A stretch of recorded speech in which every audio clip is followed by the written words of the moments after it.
بسم الله الرحمن الرحیم. یو مرکبات په اکټیویټي کې راکړي دي او وګورئ چې دا یو بل ایزومیر دي یو که نه کوي نو علت یې څه شی دی. نو موږ به ولیکو یو کاربن، دوه، درې، څلور، پنځه کاربن او په یو کاربن کې چې دی موږ سره یو بل کاربن هم دې سره وصل دی.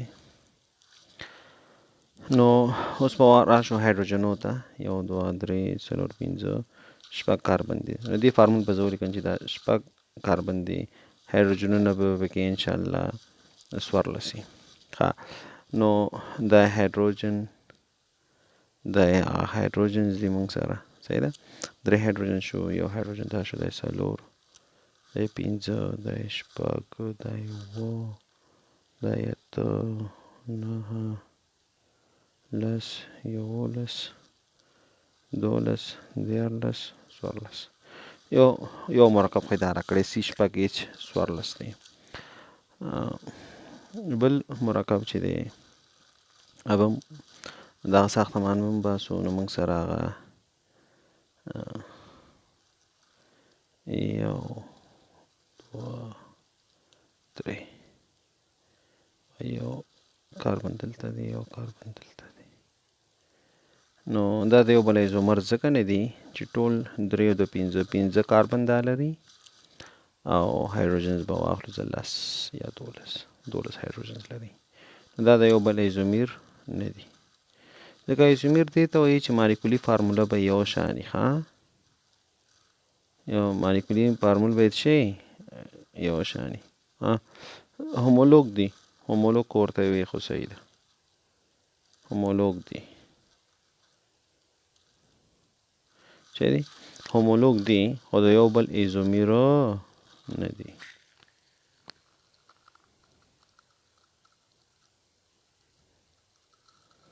د یو بل ایزومیرو نه دي، د یو بل ایزومیر نه دي ځکه مالیکولي فارموله کې فرق دی. سی شپږ څوارلس دی، بل سی پنځه دولس موږ سره راغی. نو د یو بل ایزومیر نه دي، ایزومیر نه دي.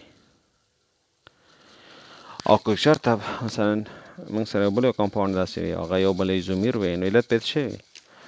موږ چې مالیکولي فارموله یو رقم ده ځکه یو بل ایزومیر دی. صحیح ده. راځو القانون فزیکي خواص ته. بله موضوع چې ده القانونو فزیکي خواصو ته.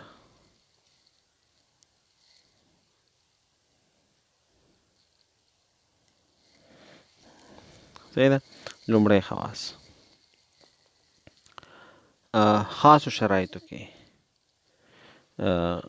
موږ سره دا جامد هم شته په القانونو کې، همدارنګې مایع هم شته، لیکویډ، همدارنګې غازات هم شته.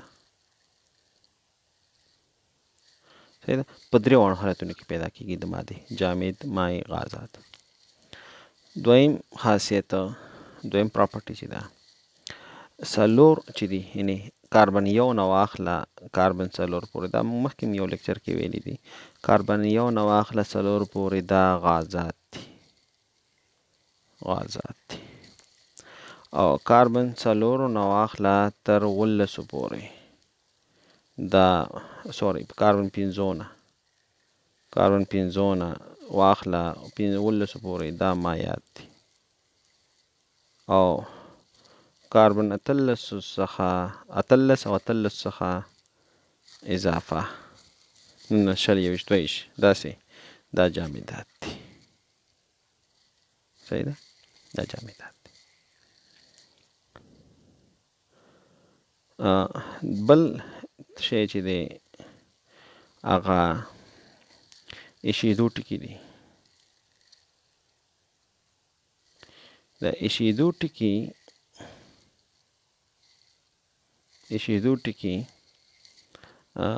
او ویلي کېدو ټکي دا د القانونو ډېر زیات کم دي، خو د کاربنونو زیاتېدو سره ایشیدو ټکي او هم ویلي کېدو ټکي دا زیاتېږي. نو ایشیدو ټکي او ویلي کېدو ټکي دا ډیر کم دی، ټیټ دی. او د کاربن شمیر په زیاتېدو سره لاندې چې میتان نه ایتان ته، ایتان نه پروپان بیوټان ته د ایشېدو ټکي هم لوړېږي او ویلې کېدو ټکي هم څه کېږي، دا هم لوړېږي.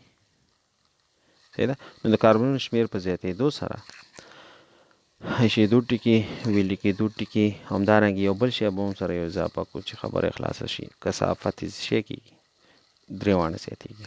که موږ کاربن شمیر زیاتو 10 نه 20 ته، 20 نه 30 ته، نو ایشېدو ټکي به هم لوړېږي، ویلې کېدو ټکي به هم لوړېږي او کثافت به هم څه کېږي، لوړېږي.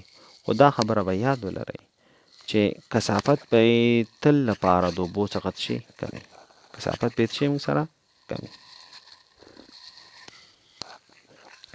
د الکانونو کثافت به د اوبو څخه شي، دا به تل به د اوبو څخه کثافت شي، دا به لږ وي، یعنې سپک به وي موږ سره. څلورم خاصیت یې څه دی چې سوځي په هوا کې، نو د اوبو په رنګ لمبې سره به سوځي. صحیح ده. د اوبو چې څنګه لمبه ده، اوبه چې څنګه سوځي، چې موږ اور ته ور څنګه لمبه کوي، نو همدغه شان به سوځي، نو لمبې سره به سوځي.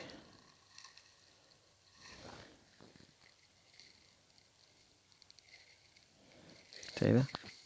او انحلالات چې دی که نه، په اوبو کې غیر منحل دی، اوبو کې غیر منحل دی.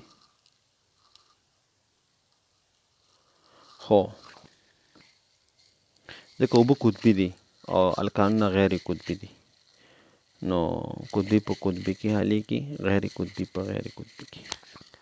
خو بنزین کې،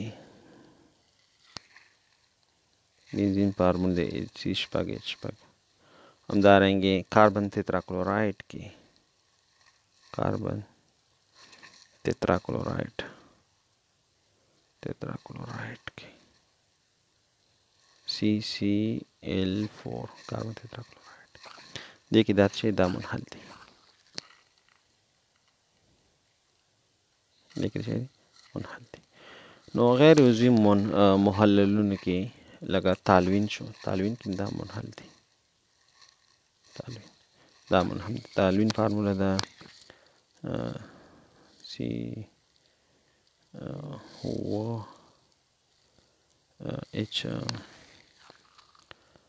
تقریبا 8 داسې یو شی.